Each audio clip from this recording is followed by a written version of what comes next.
Hello guys, hope you're doing great. And as part of the Amazon interview experience, I would love to share some of the knowledge or what I've been going through during this.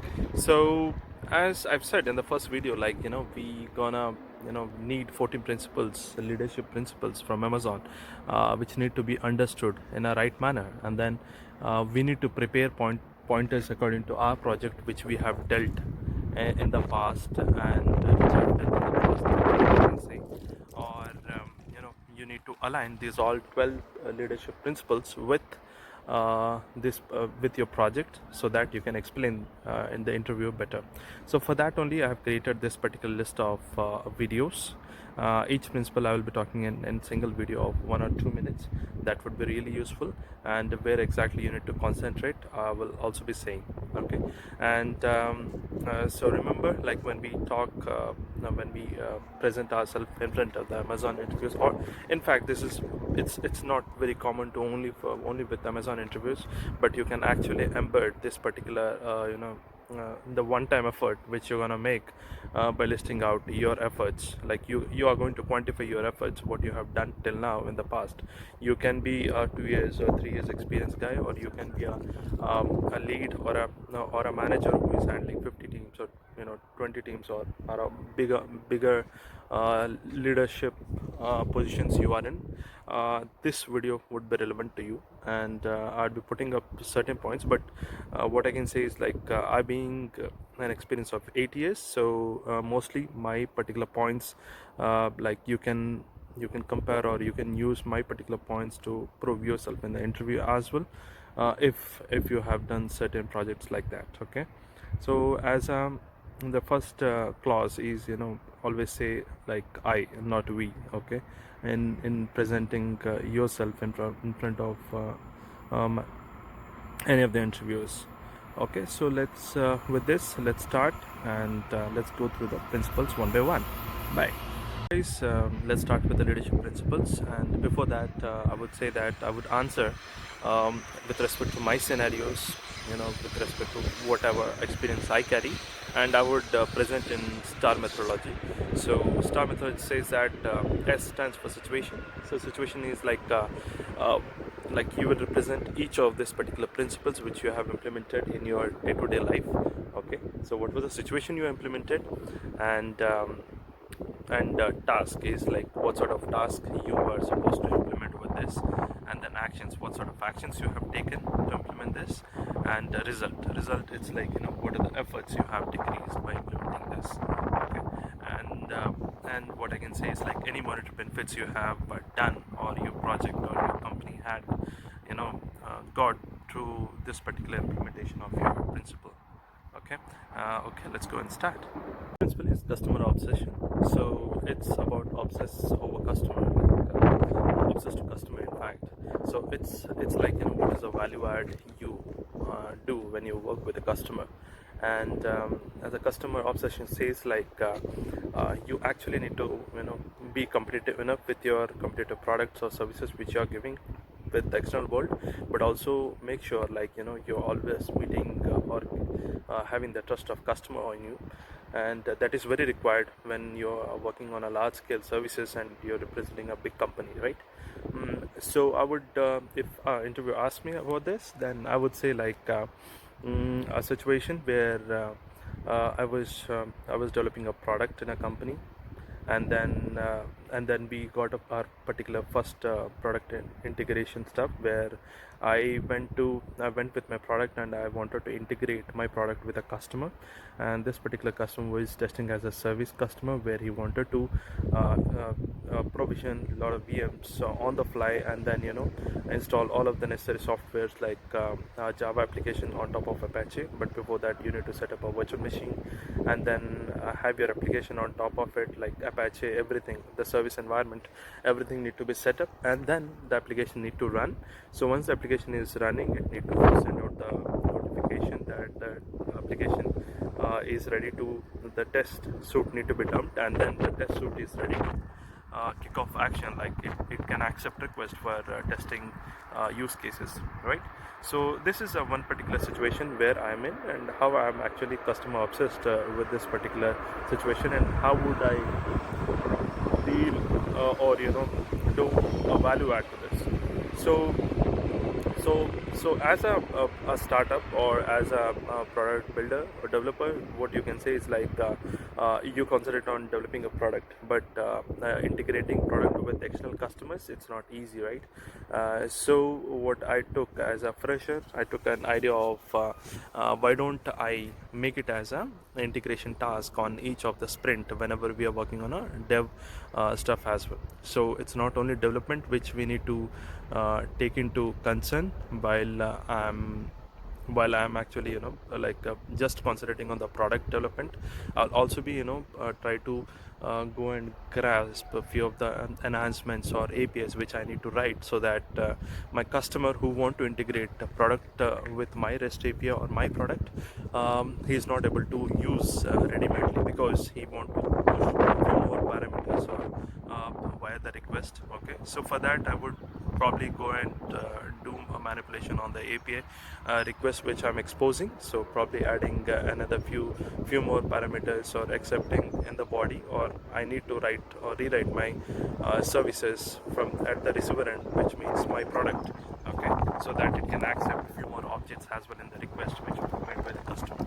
So this is one particular requirement which which had come. How did I did is that this is a task, okay, and this task, the actions what I took is like each particular development for just for we are making as part of the integration, because it's a learning and it's improvising my product as well. So what I did, I in each sprint we I've added as something called as an integration task to my sprint itself, and then it has actually been worked with my product development itself. So the value add which I've done with my actions are like the complete end-to-end customer experience, from customer coming to us, onboarding to us, and then integrating the customer solution with your product is going to be very easy peasy, you can say, because you're taking care and you're taking it as a part of your product development itself.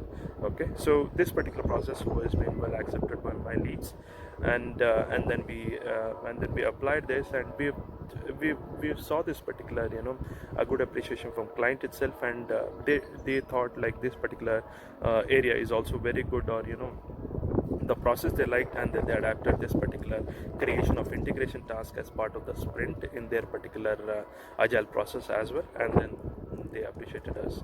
And what I did is uh, I try to improve the total customer experience, like where a particular customer is coming and he's not facing any blocker to integrate his product with our product, right? That is main important, because most of the customer would go back, will not do a complete integration, or even seeing those slides how hard it is to integrate their particular product to your product, they will actually drop off their own idea itself, right? So this is what my call on the customer obsession. Thank you. About the second leadership principle, which is ownership. So ownership is owning something or accountable for something. You should not say like it's not in my plate and I can't do anything about this. That's one particular attitude you should always keep. um, and then um, and then what I can say is like ownership is more about taking a long term decisions, rather than just taking a short term decisions which would give you a quick results, right? So if someone asks me about this, then I would pitch in one particular example where over a weekend, like on Friday what happened, like Azure outage happened, where Azure token service, STS token service, was broken, and then due to which the Azure DevOps agents were unable to talk to the self-hosted agents, or the hosted agents were unable to talk with Azure DevOps services, right? So when this happened, so we were not notified, or we didn't knew about this, and customers came back after over the weekend. The agents actually were offline, and all the builds which have been queued up in our pipeline, in Azure DevOps pipeline, or customer builds, were all halted due to this, and all were throwing errors. So this is what happens if you don't have right notification in the other other particular services in place, so that the proactively how you need to handle. So this was a situation, and task is like how can I just bring us some sort of notification service, or I just write a code, I write a service which can actually notify me proactively, and also notify customers in case agents do not come for a big amount of time, and also like if those particular agents are actually being ownership by customers in here. So here it's so agents which are self-hosted are not in my plate. Okay, if I wanted, I could have just ignored, and I would have if I wanted, I would have just skipped it, and I wouldn't have done this. But uh, owning something to it, and adding a value to it does matter when you're representing a bigger group in your company, right? So what I did, I quickly wrote a REST service. I started using the REST services, and then I wrote a logic app which actually reads the agent statuses, and it does a concurrency. Like if it founds the agent was offline for next 15 minutes, it would do a recursive call and would get the information whether the agent is still offline. Okay, and if it is offline and that particular agent is being owned by a customer, then customer would be get notified, and if we are owning it, then we will be get notified about that, and then we can do certain actions. We can send email to the customer with a set of actions which he need to take care for fixing that particular issue. So this was the situation and task I have defined, and action is like I wrote a logic app. How did I fix this? And the result is like the whole lot of customer experience which you got here, and then you actually took out the pain where customer do not need to write their own service or alert mechanism to get the information whether their agents are online offline. So what it will help is like this would have helped a lot of customers from unblocking themselves or getting issues if they have release on Monday or Tuesday. Now they do not have any issues about that, because we have fixed that particular issues over the weekend itself. So the result out of this I can add more is like so one is the whole custom experience which I've said, and the second is like those particular self-hosted agents which are actually been installed on a virtual machine. They were idle for over the weekend, right? It's unnecessary, like you are underutilized a resource, and in fact you didn't utilize the resource because the agents were not running, and they were not taking any build request, and then your particular all of the queues builds have been just got coagulated in your pipeline queues itself. So you actually helped your customer from not getting blocked with their particular releases. They probably may be having with a certain demo, a presentation with any other places at any other places with that particular release. So these particular issues you have resolved. So that is one sort of result which I can say.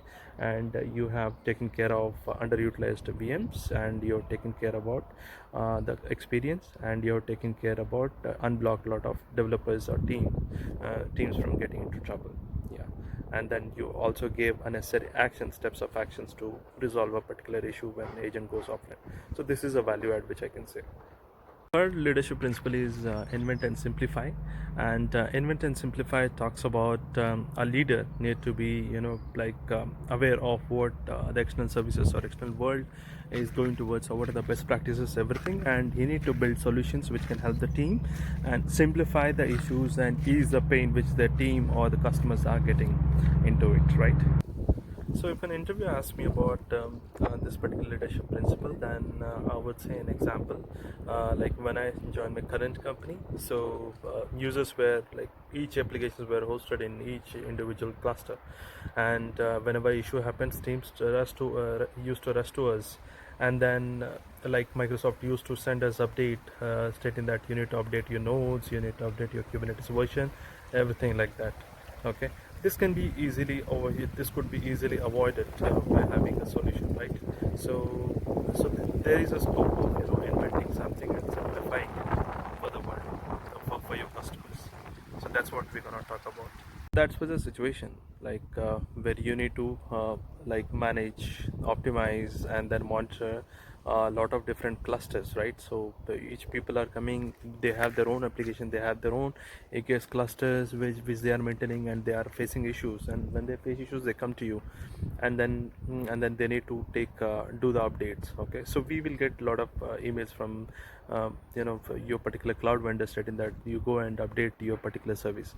So in order to, like, you wanted something to invent and simplify this particular pain, right? Because a developer do not want to like to sit on fixing their particular cluster issues rather than working on his code, right? So my, if someone asks me, then this is a situation which I would pick up, and then there can be multiple situations, but I'm taking an example. And then what would be my task would be, I want to have a central place or central space where I would provision all of these customers, and then I would optimize their particular solutions, or I would better take care of their resource utilizations, have a fair usage ratio, fair usage share as well, so that if I'm sharing the application on a single cluster, and then I would monitor them, and those are the particular things, or audit them also. I can do those things, right? So those would be my task. And action is, like, what I've taken action is, like, I built a multi-tenant Kubernetes cluster which actually helps customers to just deploy their applications into AKS cluster, and they can take all the benefits of Kubernetes features and Kubernetes has to offer, in fact, right?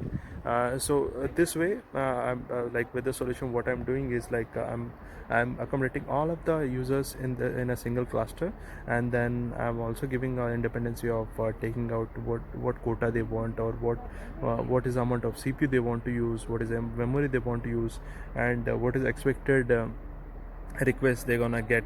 Okay, everything you can define under your namespaces, and then you can you can just provide the solution. So that was my particular solution. I don't want to go in deep, but this is what my solution and my action onto it, and what would be my result is, like, so when I manage centrally, so what I did is, like, there is an, right, IPv4 addresses are getting extincting, yeah, getting extincted, because so there are no more IPv4 addresses which you can buy. Rather you go with IPv6, right? What happens when you provision a cluster for you for a single application? You are actually occupying 30 plus 1 IPs on your particular cluster. Okay, but you hardly spinning up pods which are maybe occupying 5 to 10 at max, but you still can't use it, right? So that's what is the issue with the cluster, and issue with the cluster, the individual cluster. So I've actually saved this particular thing where the customers do not need to spend those many resources, rather just have those many IP addresses. In fact, rather they will be all part of a single shared cluster, and they can just use whatever they can only take the IP addresses which they want to, when they want to host a pod or run an application, and other won't be reserved, because other tenants will come, and the other applications which are part of the single cluster will take usage. And you have now, as you can manage centrally the complete container solution. You can have your own open source monitoring solutions like Prometheus, Grafana on top of it, and you can monitor solutions, and even you have added capability which actually was not there with by default with the public vendor, right?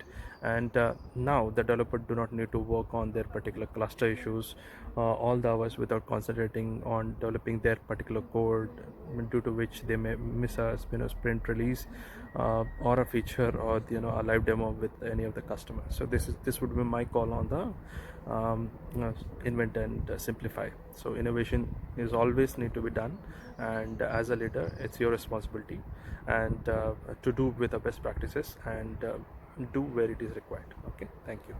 Another leadership principle is insist on high standards. So insist on high standards would concentrate more on how well you collaborate with your teams, and so that you produce a rich products, or rich services, or rich processes, right?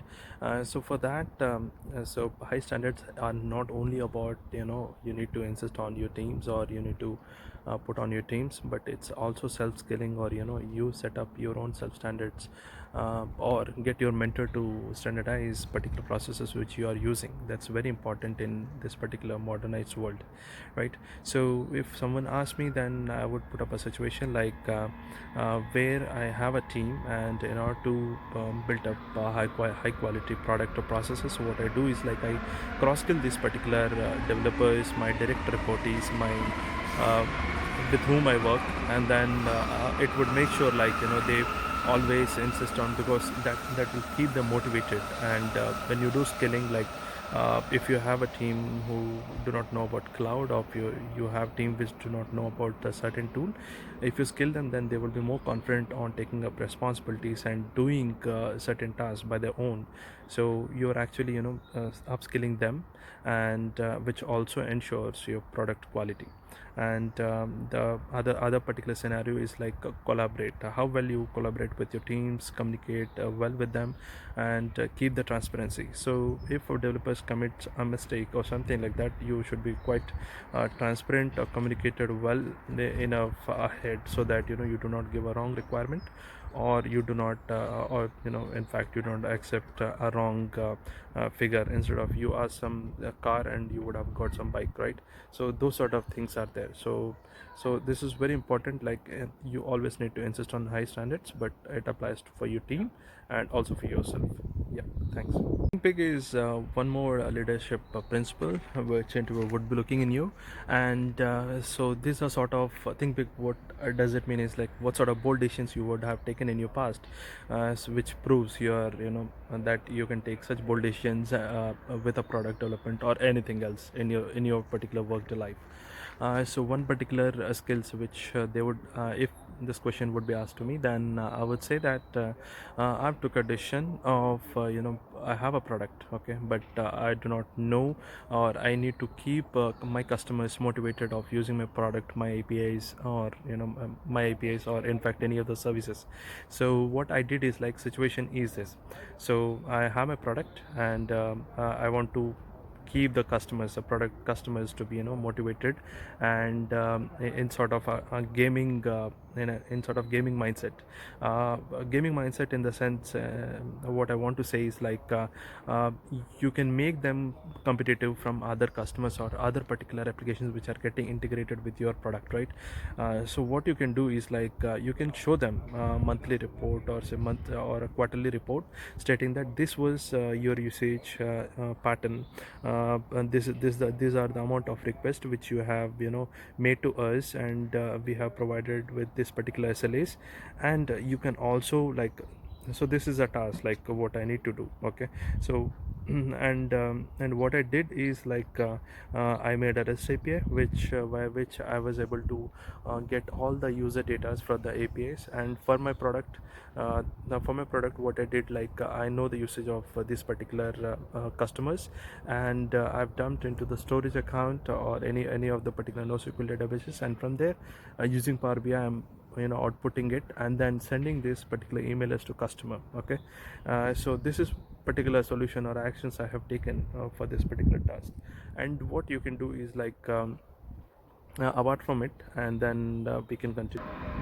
So I've started sending usage pattern of the customers, and I've ranked customers according to their particular usage, how much they are using my particular APIs, and my particular product features. Okay, so that when I keep them in a rank, in a stacks or something, and then send them the email, then they will have one particular thought process. Like if they know any of the other competitors which are using my feature more, then they would give a thought like what exactly is there in this particular service, that like it will create an interest in your particular services. So if you have any new services which you want to you want to endorse, you actually can endorse in this way, where your particular customers will try out your new features. Probably you can offer them a free to test it, or a free billing to test it, or free month, or a one month of free trial to test it as well.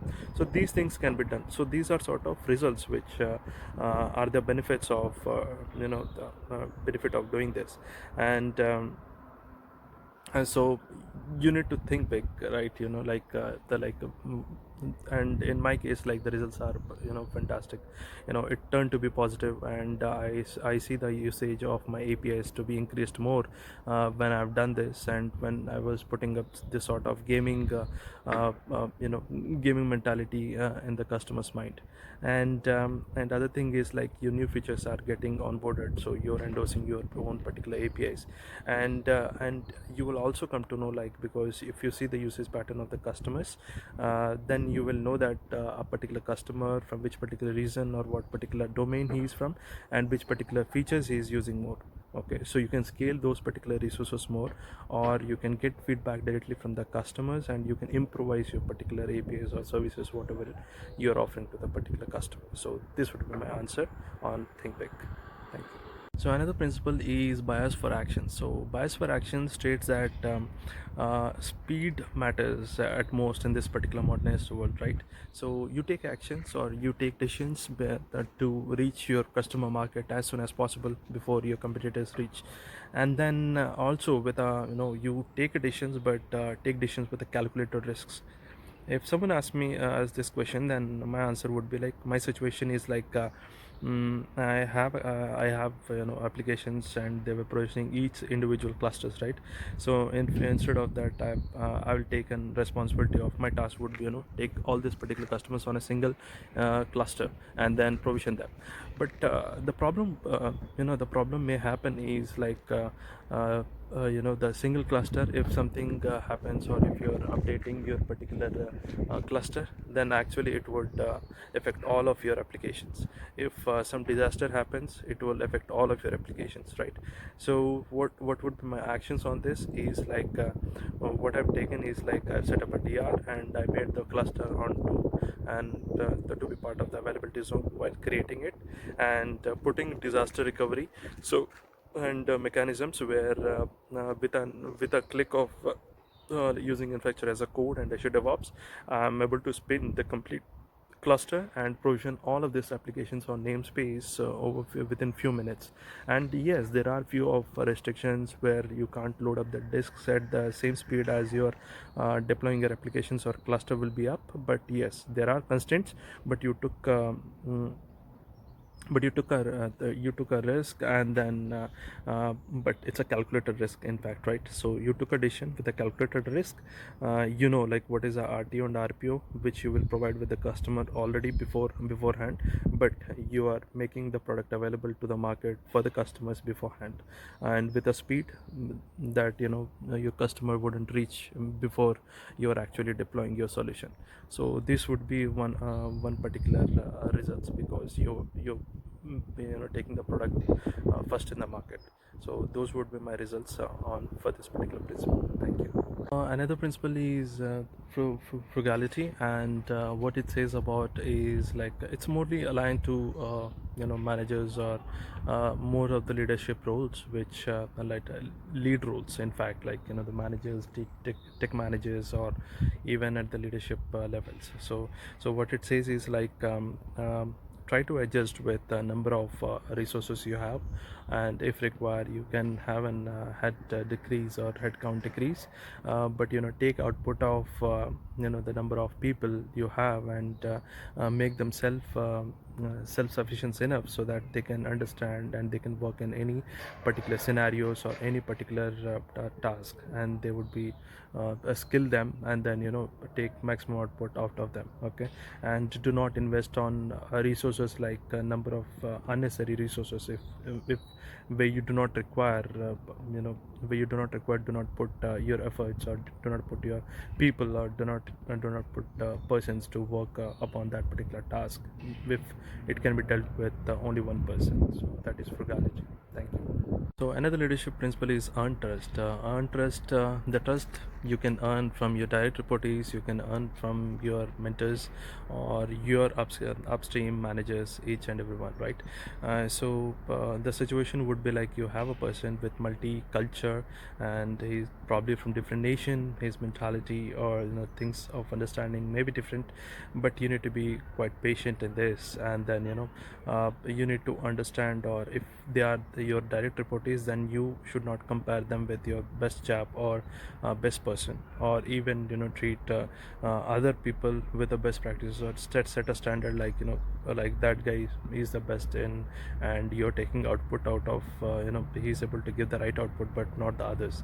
So you can't keep a trust or earn the trust, or you can't help them to grow if you start doubting them. Okay, you need to put some give some uh, uh, give some time so that they can prove themselves. So this is how you gonna gain trust. And do not obviously do not judge by their wearings, or what they wear, or what sort of perfume they're gonna use. Okay, so you there are other things like how you can earn trust is like being attentive, and not taking uh, uh, big decisions, like do not take decisions in rush. Okay, that may impact, because you need to think about an holistic idea, like whether it would impact your direct reportees or your mentees or the managers whom you report. Okay, so this is what earn trust is about. The leadership principle I want to talk about is dive deep. So diving deep is very important, because you need to understand, you need to go to the metrics, you need to audit your particular processes or your particular services to understand your product better, right? So there can be situation like where you need to do analysis, like for take an example, like you want to improvise your product. Okay, how you can improvise your product if you have a better analytics or better audit, to find out any security flaws which is there in part of your application or your software, right?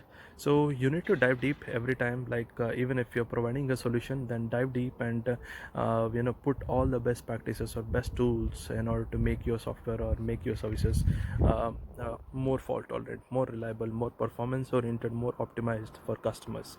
And think on all perspectives and do deep dive analysis before actually acting on anything, or even picking up a single task. Yeah, that is another principle. Thank you.